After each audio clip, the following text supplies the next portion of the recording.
그래서 우리는 뭐 아주 뭐 사업이 안 된다 잘 된다 이거보다는 지금까지 해오던 거 잘 무의무난하게 갈 수 있는, 인간으로 보자면 우리는 기인이 하나 보이긴 하는데 기인들이 예를 들어서 뭐 남자는 여자가 돼야 되고 여자는 남자가 돼야 돼요. 근데 그게 잘못하면 근데 이게 입에 오르는 내릴 수가 있어요. 남자를 만나고 여자를 만나고. 근데 사실은 그게 기인이거든.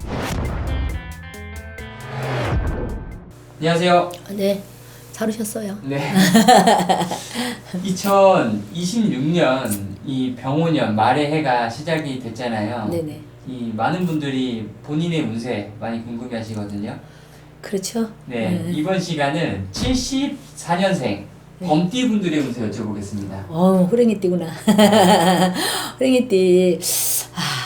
이분들 이 호랭이띠 사주는 이게 띠로 말하면 호랭이니까 굉장히 막 대범할 것 같잖아요. 네. 근데 정말 고지식하고 우리가 볼 땐 답답하리만큼 고지식한 분들이 호랭이띠거든. 정말 고지식해요. 아주 남한테 거짓말도 시킬 줄 모르고 좀 그러는 분들이 호랭이야. 또 그 어떤 그 짐승을 치면 정말 제왕이잖아요. 근데 그 띠를 가진 분들은 엄청 고지식해요. 정말 거짓말도 못 시키고. 근데 올해는 2026년도에는 보편적인 이런 어떤 전반적으로 이렇게 봐서는 대운이라 그랬는데 사실은 대운은 아니에요. 크게 그렇게 대운이 들어온 건 아니거든요.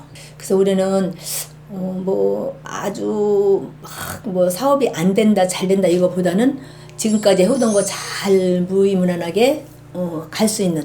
이게 뭐 예를 들어 언덕을 올라가자 그러면 이만큼 올라왔으면 이제 계속 그게 유지가 되는 애. 어떤 큰 막 쑥 올라가서 뭐 돈을 벌고 그러는 건 아니고 전반적으로 유지가 되는 해예요.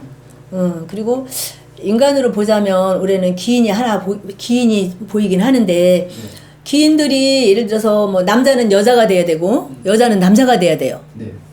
근데 그게 잘못하면 근데 이게 입에 오르는 내릴 수가 있어요. 남자를 만나고 여자를 만나고. 근데 사실은 그게 기인이거든. 근데 주변에서 말이 많아지면 좀 답답해지거든. 그래서 올해는 범띠 분들이 조심해야 될 게 그거, 기인을 만날 때 조심해야 되는 거. 귀인이 있지만 좀 구설이 있을 수 그렇죠. 있다는 거네요. 네네네. 맞아요. 이게 말이 많아지는 그런 구설, 그런 거 있을 수 있어서 올해는 조심을 하셔야 돼. 그 대신에 사업운으로는 나쁘진 않은 거예요. 그러니까 이제 뭐 잘못 뛰거나 그런 건 아니고 이렇게 올라가진 않지만 올라갔던 게 꾸준히 이렇게 유지는 되는 그런 애. 그리고 인간관계도 그렇고 부부관계를 많이 부부 사이를 많이 조심을 해야 될 것 같아요. 올해는 부부들 잘못하면 뭐 다투는 일도 많아지고 자손으로 인해서 올해는 조금은 힘이 들고 답답한 애다. 금전운으로는 괜찮은데 자손으로 인해서는 조금 답답해지는 애. 봄띠가. 그럼 금전운이 좀 괜찮다고 했잖아요. 네. 어떻게 좀 좋을까요? 아까도 말씀드렸지만 사업이 예를 들어서 내가 100원을 벌고 있었다 지금까지 뭐 100원을 벌 수 있었으면 그대로 100원에서 뭐 조금 올라갔다 내려갔다지 막 100원에서 금방 1000원으로 올라가고 뭐 10,000원으로 올라가는 건 아니다. 그냥 조금 좋아지고 유지가 되는 거다. 그렇게. 근데 내년에는 괜찮지. 올해는 2026년도는 그래도 조금 이렇게 올라갔던 길을 유지가 되고 괜찮아요. 아주 그렇다고 막 큰 대우는 아니에요. 인간관계 조심해야 되고 이제 어쨌든 기인은 들어오지만 구설도 있어야 되는 거고 부부관계도 좀 조심해야 되고 자손으로 인해서 올해는 조금 답답한 해다. 그런 해가. 50대를 봤을 때 이 74년생 분들은 대운이 언제 들어올까요? 50대는 53세, 51세부터 이제 원래는 이제 운이 서서히 들어오기 시작을 하는데 51세, 53세, 뭐 55세 막 이렇게 이제 우리가 보는 거는 홀수에 거의 운이 들어온다고 얘기를 해요. 뭐 51살, 53살 막 이렇게 했는데 이 사람들은 53부터는 운이 들어오기 시작을 하면 70세까지는 괜찮거든요. 올라가는 해거든요. 이제 그게 뭐 그렇다고 막 그 범띠를 가진 분들이 다 그런 건 아니고 말하자면 어떤 그 노력을 하는 거에도 딸렸겠지만 또 그 사람의 개개인의 어떤 그런 것도 또 있잖아요. 뭐 조상도 있을 것이고 뭐 개인적인 운도 그렇고 사주팔자가 뭐 돈을 많이 가져야 되는 사주도 있을 것이고 우리가 인간이 태어날 때 그릇을 갖고 태어난대요. 근데 나는 이 생에 태어날 때 요만한 그릇을 갖고 태어났어요. 근데 내가 이제 평생에 벌어서 돈이 여기 그릇에 찼어. 근데 이걸 더 막 채우려고 그러다 보면 넘는 거잖아요.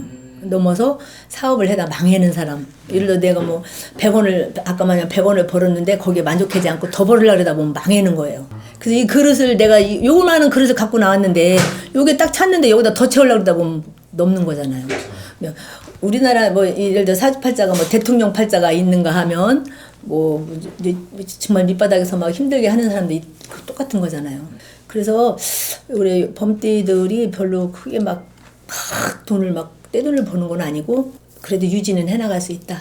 너무 크게 뭐 낙담은 하지 말고 그렇다고 막 크게 기대도 하지 마시고 그냥 평범하게 무의무덕하게 넘어가시면 유지는 되고 근데 자손으로 인해서 조금 신경을 써야 되는 해예요. 자손이 있다면 예를 들어서 뭐 너무 공부해라 자손은 사실 소유물이 아니잖아요. 내가 책임져야 될 그런 적은 거지 소유물처럼 막 하면 안 돼.